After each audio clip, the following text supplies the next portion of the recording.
আগের দিনকে আমি একটা ভিডিও বানিয়েছিলাম যেটাতে আমি বলেছিলাম যে আকাশে স্প্রে করে কিভাবে মেঘ একটা আর্টিফিশিয়াল মেঘ কিন্তু তৈরি করেছে। কে? সেটা হচ্ছে মহান একজন প্রাণী। Slip of my tongue. Bill Gates একজন মহান ব্যক্তি যিনি আকাশে স্প্রে করে সূর্যের কণাকে কিন্তু যে আলোক রশ্মি সেটাকে রিফ্লেক্ট করে যাতে পৃথিবীতে সেটা না আসে, যাতে পৃথিবীটা ঠান্ডা থাকে, সেই জন্য কিন্তু একটা স্প্রে করেছিলেন। যার কারণে কিছুদিন আপনারা মেঘও দেখেছিলেন আকাশে। এবার ব্যাপার হচ্ছে এটা কেন করেছিল? এটার কিছু কারণ আমি আপনাদের সামনে তুলে ধরছি। প্রথমত হচ্ছে যে সূর্যের আলোক রশ্মিতে আমরা সবাই জানি যে ভিটামিন ডি থাকে।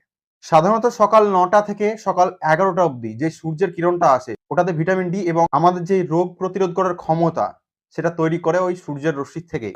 আপনি একবার ভেবে দেখুন, যদি সে ওয়েদারকে কন্ট্রোল করতে পারে বা যদি সে মেঘ আর্টিফিশিয়াল এভাবে তৈরি করে, তাহলে তো সূর্যের রশ্মিকে সে ব্লক করে দিচ্ছে, যার ফলে ওই কিন্তু ভিটামিন ডিটা আমাদের শরীরে আসবে না। এবার সেটা না এলে কিন্তু মানুষ অটোমেটিক্যালি কিন্তু রোগাগ্রস্ত হয়ে পড়বে। ভিটামিন ডির অভাবে বিভিন্ন ক্যালসিয়াম জাতীয় কিন্তু প্রবলেম দেখা দেবে। তখন মানুষের যখন বিভিন্ন ধরনের রোগ করবে তখন কিন্তু একটা ওষুধের খুব প্রয়োজন হবে।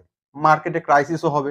এবার তখন সেই মার্কেটে তখন কিন্তু কোলগেটস মানে বিল গেটস কিন্তু এন্ট্রি নেবে। তার ওষুধের ব্যবসা কিন্তু সে শুরু করবে। তো এভাবে ওষুধের বিজনেসটাকে সে কিন্তু গ্রো করতে চাইছে। আর